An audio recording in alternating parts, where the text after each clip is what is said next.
Hi, this is Dee with Divine Needle and Divine L, and welcome to spring.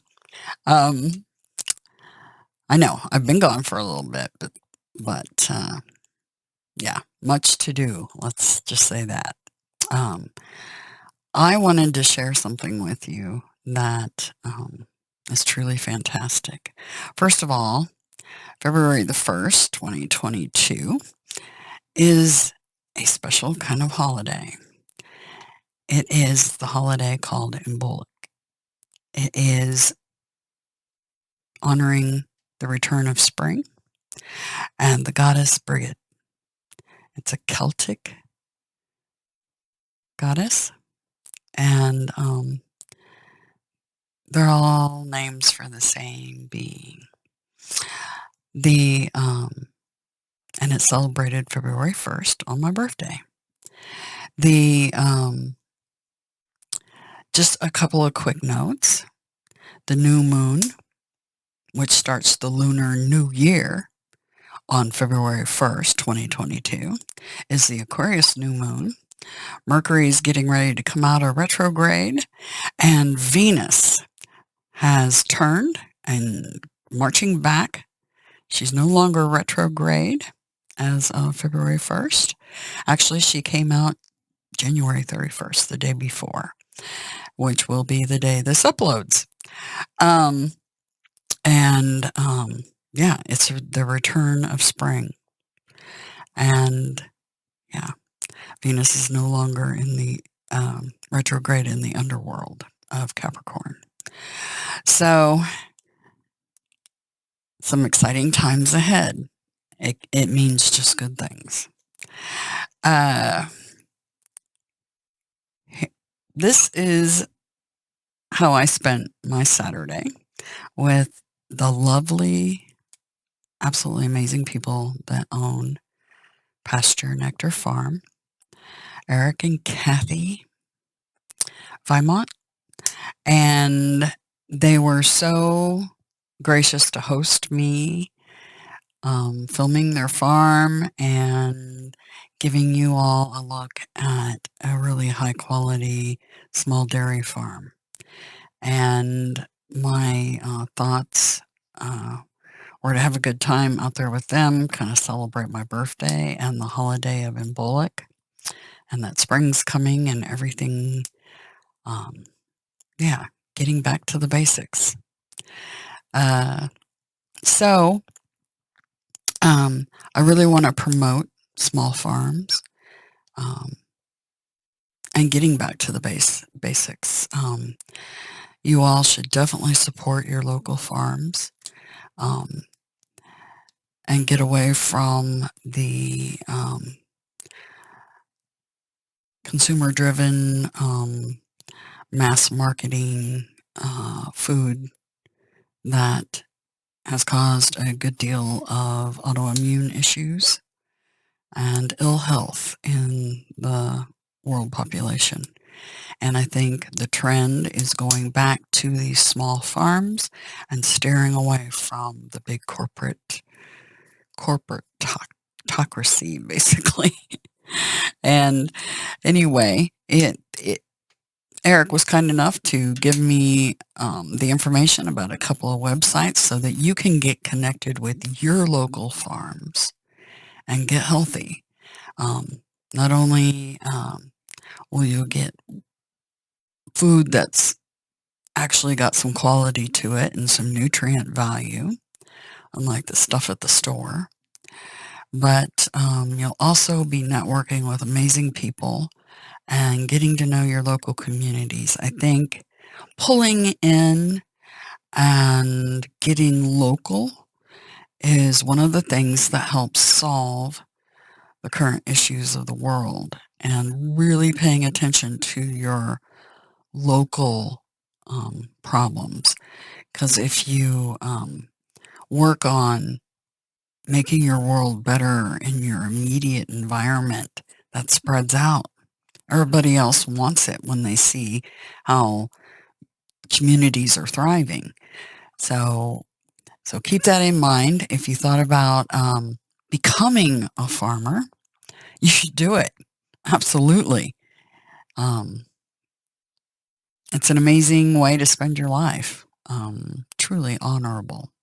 Anyway, Eric told me about these websites, a campaign for real milk, realmilk.com. The links will be in the description for Pasture Nectar Farm, realmilk.com. This is how you can locate your local farmers nearest you. And for everything else, and you know, this is meats, eggs, and dairy. They do kind of everything is eatwild.com, and that's their website. So definitely I hope you enjoyed this video. Welcome to spring. Welcome to a whole new world ahead, because I think everybody's going this direction. Anybody in the know is, let's put it that way. So, yeah, enjoy your spring. Things are getting better. Trust in that. So, take care, and I hope you do enjoy this video. Howdy, I'm Eric Beaumont. I'm the proprietor of Pasture Nectar Farms, where we produce what we believe is the best raw milk you can get. It is, absolutely. 100. We've been doing this 16 years. We're in the Ozarks. We're in the middle of beautiful country. And hopefully, you know, we are helping people to be well nourished and you know, raise healthy children and so forth. So with that, I'll go get some cows and we'll continue to milk. Yeah, absolutely. I'm excited.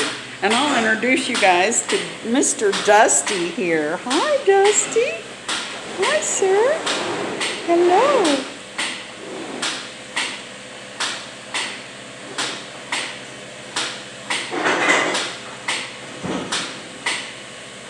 What you doing?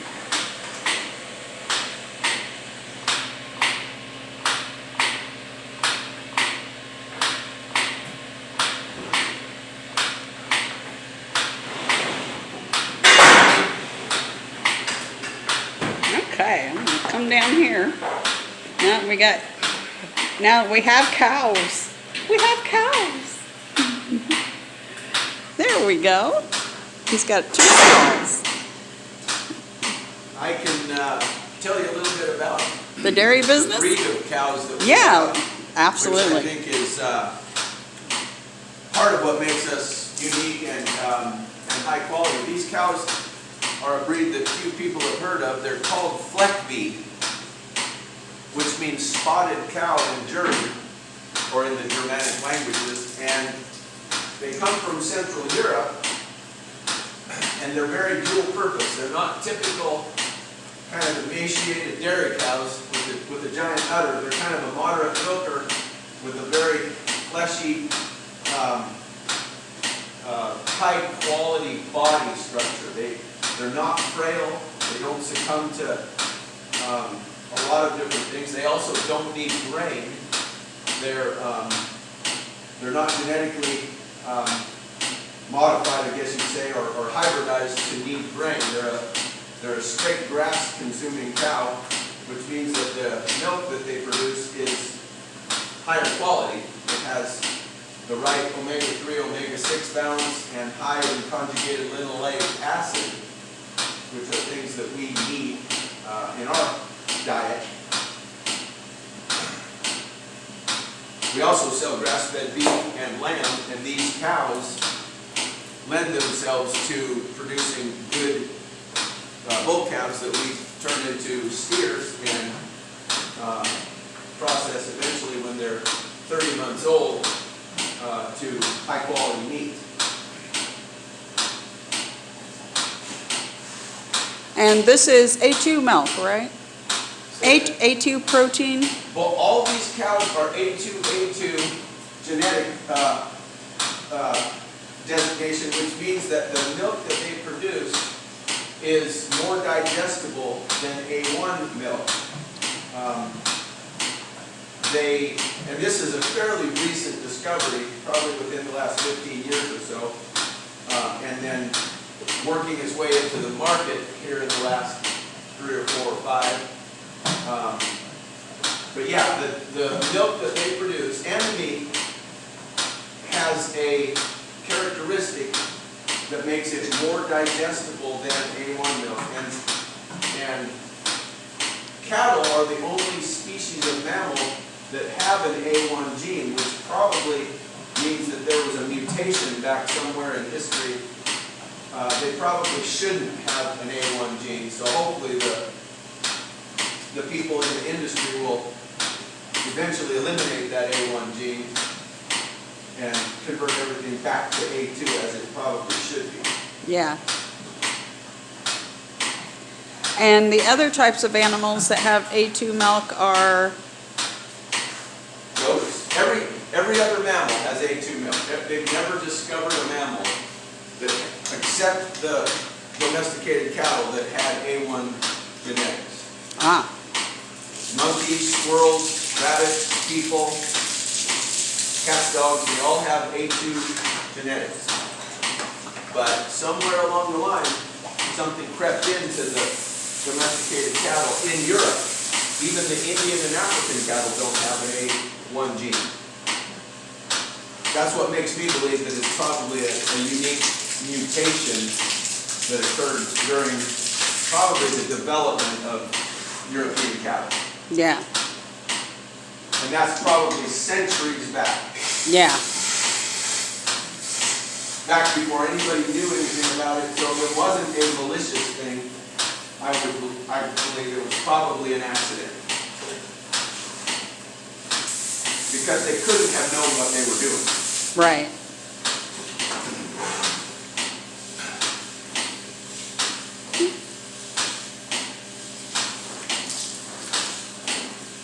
So, this is a field trip in celebration of Imbolc and the goddess.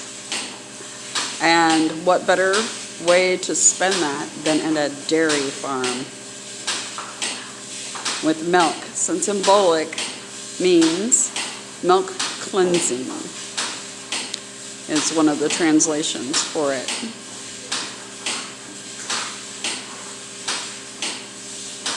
So we're just going to watch Eric do his thing. Imbolc happens on February the 1st, my birthday, so this is kind of my way of celebrating the holiday. The Celts, in the spring, they use the sheep would come into milk, and this farm also has sheep. Do you guys ever milk the sheep at all? We never have, but a lady just about 2 weeks ago stopped by and said that she wanted more of the lambs that I sold her last year, and she's milking the ones that she has. Ah. So I guess the ones we have could be milked. I've never, taken the time to do that, but she's looking for more. She likes them, and said that she milked some. Now, not all of them. Like, Yeah. I think I sold her 3, and she said she milked 2 or something like that. Yeah. And our farm is on the highway, about halfway between Aurora and Mount Vernon. Yep. Well, not on the highway. We're a half mile off that highway. Yeah. Come and visit us sometime if you want to. Absolutely. I'm going to put a link for their website in the description.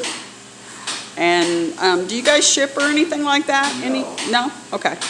No, all of our milk is sold in the southwest Missouri area, and I want to remain an independent farm with no affiliation with the state or any of that, and so I don't want to grow beyond a manageable level. Yeah. We want our customers to be able to come to the farm, Maintain and quality. interact with us, and we don't want to get so big that we're a big, mega dairy or whatever. An agribusiness is a bad way to produce food. Yeah. So we're kind of the opposite end of that spectrum. We want to be small. We want to do it ourselves. We want to be involved in the things that we produce. Yeah. Shipping would just add too much, labor requirement that we couldn't handle. Yeah, it'd be crazy trying to ship milk. Yeah. Even meat is hard. Yeah. I know people do it, and I don't begrudge them doing it, but that's not something we'll probably get into. But you guys will have their phone number and everything, and their website. That'll be in the description. Anybody that lives in the area, can come down and visit them. They have... Should come down and visit the Ozarks anyway, because it's beautiful. Yeah, it is. We're talking about the Missouri Ozarks. Yes. We're not in the Arkansas Ozarks, but it's all one big region. Yeah. And it's really... Did you know that the Church of Latter-day Saints believes that the Ozarks is Eden?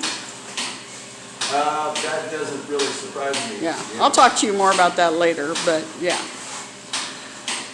I have a friend that calls it the Ark. They would be right. Oz Ark. Yep.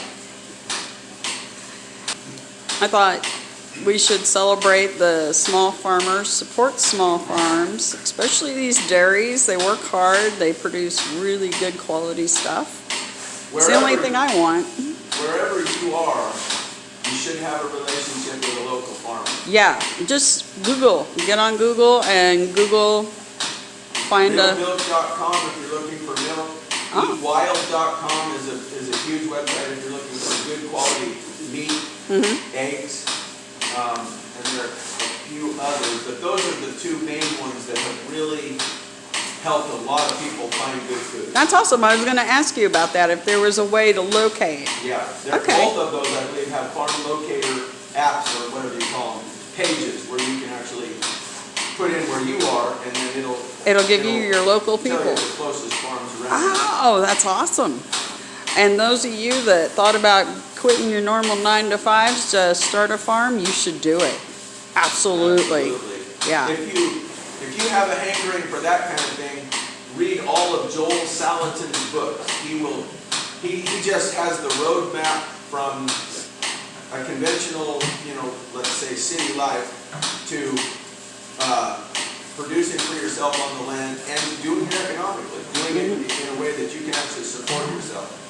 Excuse me a minute. You better quit chewing on that. Are you getting in trouble, Dusty? Are you getting in trouble, Dusty? Are you chewing? But you see how brilliant it is. These cows their udders aren't absolutely engorged, huge. The animals are well cared for. Our cows eat nothing but grass and dehydrated molasses, which is sugar, and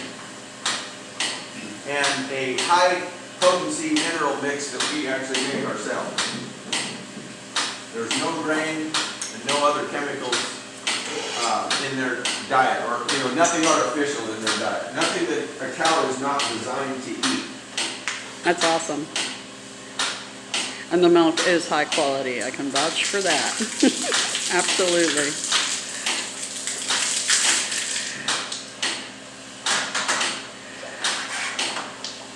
I'm gonna walk outside and just film the sheep for a minute, and then I'll be back. How's that sound? Is that all right? Sure. All right. Okay, guys, let's go outside. We'll go by Mr. Dusty. I'll be back in a minute. Good job, girls. You're doing a good job. All right. So, we're going to exit. And we're going to go out and visit some sheep. This is the jarring room. Nothing but glass jars. My jars. And you can get cheese. And that's made by a gentleman here locally that studied the Swiss cheese making. And these are jars for people to pick up. Eggs. And they have all kinds of goodies. They have beef and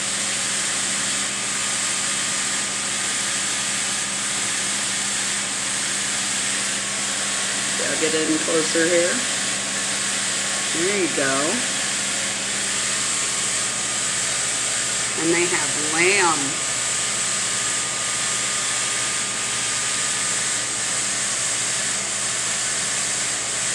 There you go. There's the address and phone number, website.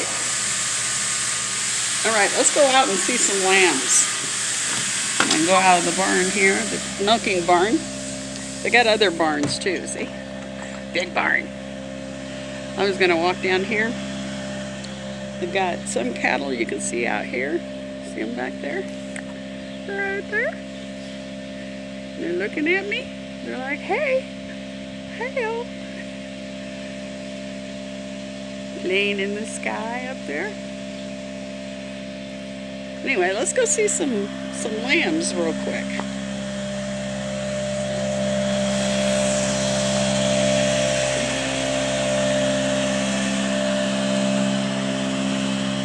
It's amazing country. Beautiful, beautiful, bright, sunny morning, as you can see. And here's the lambs.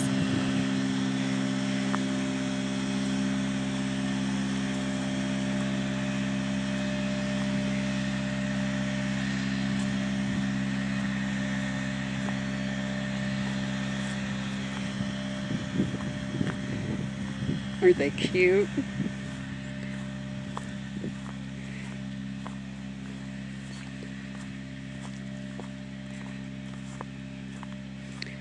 The first time I was out here, I forgot to visit the lambs.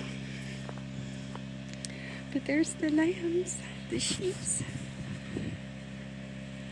the ewes, celebrating Imbolc in high style. It's a beautiful day. Absolutely stunning. They're so cute. Hello, babies. As you can see, it's beautiful Ozarks. And this is where the milk gets pumped to. This big canister. And chilled. Yep, and chilled. And then it'll be put in the glass jars. Whoop.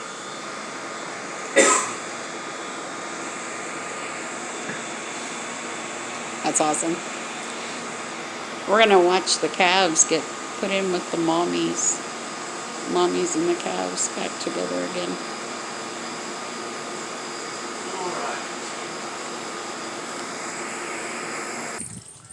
Okay, I'm recording again. Stand by this gate. I'll go open the gate. Yeah, come on over here,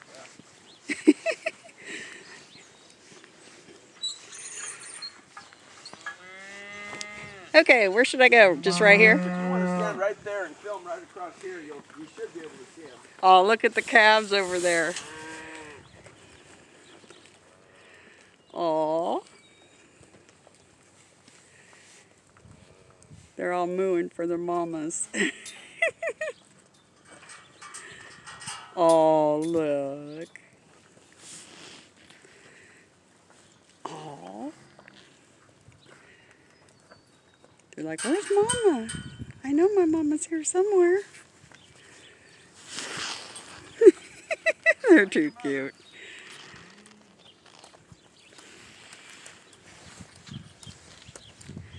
A couple of them haven't found their mothers yet. Running around bucking at each other. That's funny. They find their mamas. Aww. They're going to get up above freezing. Yeah, it'd be nice in the 50s. Yeah, in the 50s. There's the bull. There's the bull. He's so big. Look at him. Oh, hi, baby. He's really a nice guy. He's big enough to tear your house down. He just doesn't have a bad temperament at all. That is awesome. He's huge. Yeah, he's a big guy. He probably weighs 2,200 pounds or something. Yeah. And like I said earlier, all on grass. He doesn't get any grain. Wow. That's awesome. all the mowers. Matthew, have you guys got plans today? Getting some honeydews that have been building up done. Okay. Because, I was going to say, I haven't talked to you about this, but I'll let you talk about these two Okay. cows. Well, these two young cows, in fact, these are both in their first lactation, so they've just had their first calf within the last 3 weeks, I guess. And both of these cows are the body type that we're looking for. Really thick, really deep-bodied cows with good udders, but especially just their body style. They're so heavily built that they will always remain sturdy animals. They'll, inclement weather or, moderate feed will never bother them. You don't have to baby cows like this. They're so hardy. There is a lot of reserve energy in their bodies. That's what I'm kind of getting at. Yeah. They maintain this good flesh on a diet of almost, a diet that would starve most animals to death. Just straight grass. Doesn't even have to be fancy grass. Just normal pasture grass.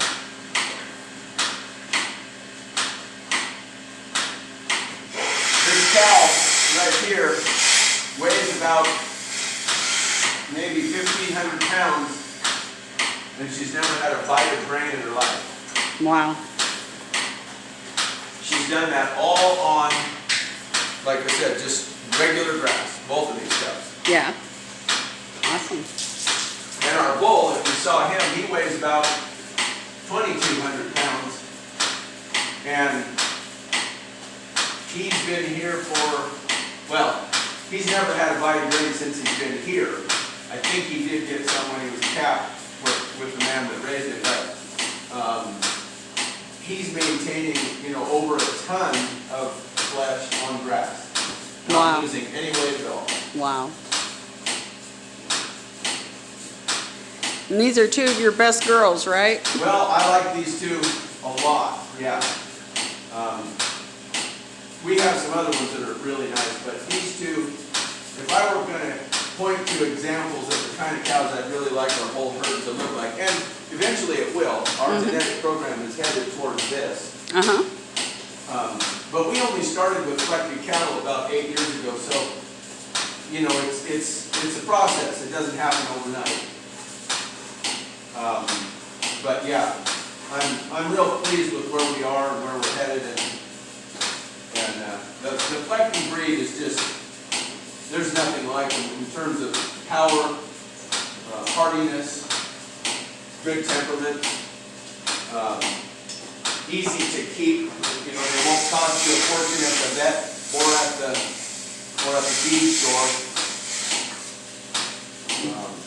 The European farmers that developed this breed in the Central European Alps, they don't have a huge grain source like we do in America, so they've never pushed their cattle towards being a grain eater.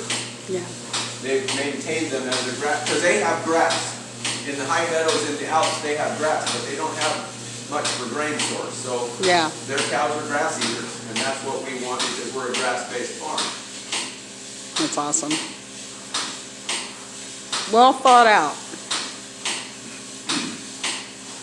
These also are the ideal cow if you're a farmsteader or a small farm. We do use them commercially here, and they're suited for that. But if you have a 5-acre homestead someplace that you're trying to be a little bit self-sufficient, this type of cow is ideal because you're going to get a good calf out of her that if it's a bull calf you can eat, rather than like a Jersey that's just so frail that it never will put on any flesh, and their daughters will be good milkers if that's what you want. So in one package, you get two things, and that's what we love about it. We don't have to have a herd of beef cows and a herd of dairy cows. Yeah. We have a herd of beef cows that we milk.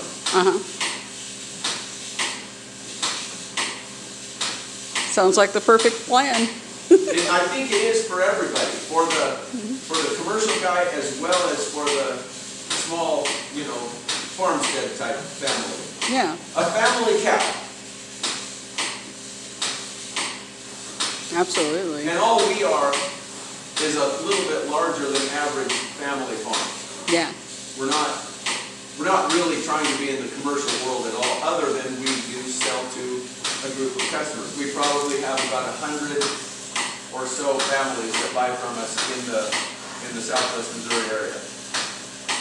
Including me. Yeah. Yep.